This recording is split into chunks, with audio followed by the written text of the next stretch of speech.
Kamusta kayong lahat? Ngayon ay maglalagay na ako ng yero sa gate na ginagawa ko. Okay, for the meantime, tinatabas ko muna yung yero ng aking shell cutter. Ayan, usahan ko na. Panoorin nyo kung paano ko ito ginagawa. Kasi, bibihira ako magkabit ng yero. Paminsan-minsan lang ito. Okay, so ipo-position ko lang itong camera ko. Then, panoorin nyo kung paano ko ito gagawin.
Okay, so natapos natin ang yero. Ngayon yung mga kanto, pinakala mawala yan. Tatanggalin natin lahat ng mga kanto.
Flat bar 3/16 by 1/2 ang gagamitin natin na pang-ipit yan.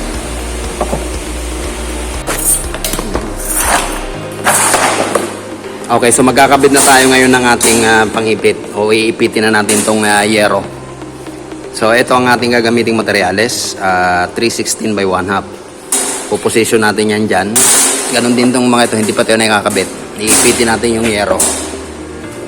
Pero bago natin ipitin yan, kung gagawa muna tayo ng pangkalang, ganito magiging function yan.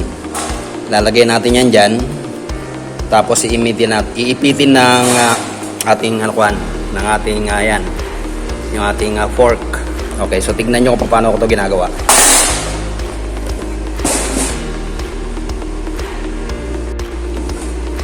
Okay, so ito yung ating flat bar, iipitin natin. Ito yung ating pangkalang. Ito yung fork na sinasabi ko sa inyo. Ganito lang ang DIY lang ito. So ipuposition natin yung flat bar sa kanyang position. Unahin muna yung kanto.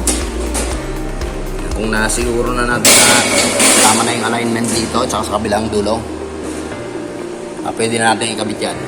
Tignan nyo kung paano ko ito ginagawa.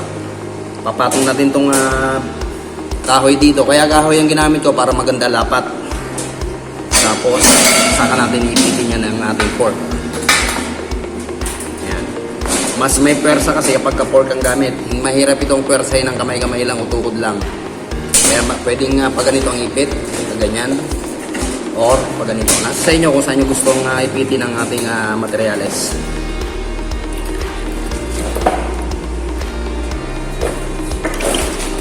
Siya nga pala, kada spot kinakailangan paluin mamaya. Para talaga nasa dulo talaga siya.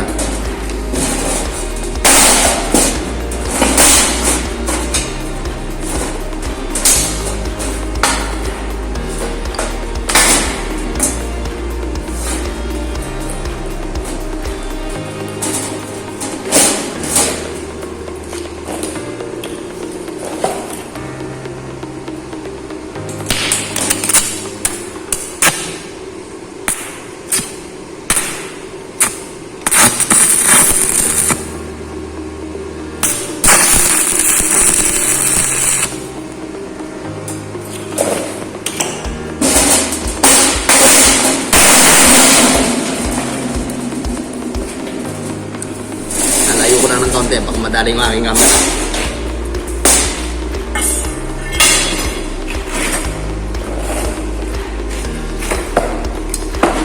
Okay, tandaan natin yung ating ispatan para nasa alignment or maganda yung pantay-pantay yung ating distansya.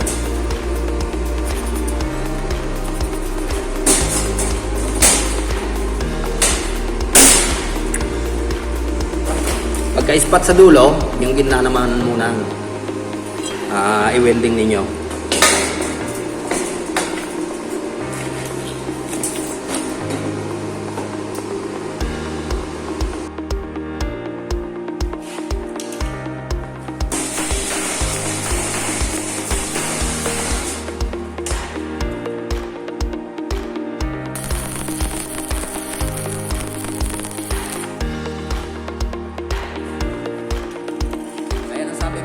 Spot, papaluin kayo ng konti lang.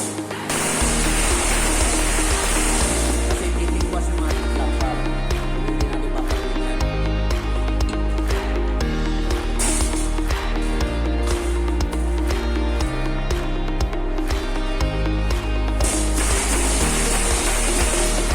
Paluin papasok para umipit sa ating tubo.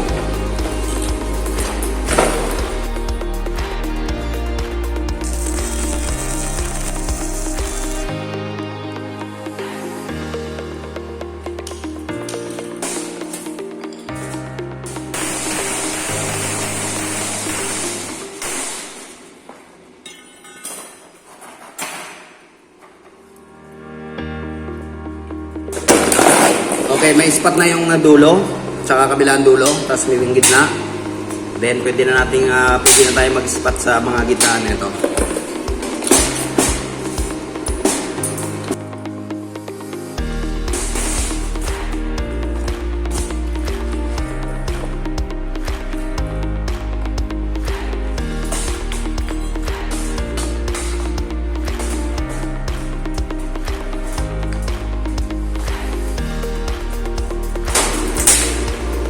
Siguraduhin yung mahigpit yung pagkakaipit para hindi lumuwag yung ating yero.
Okay, so na-spot na natin yung kabilang side o kabilang gilid. Ilalayo ko lang tong camera kasi magtatrabaho ako sa side na to. Tignan nyo na lang kung paano ko ito gagawin.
paypay yung isa yung gate na ito.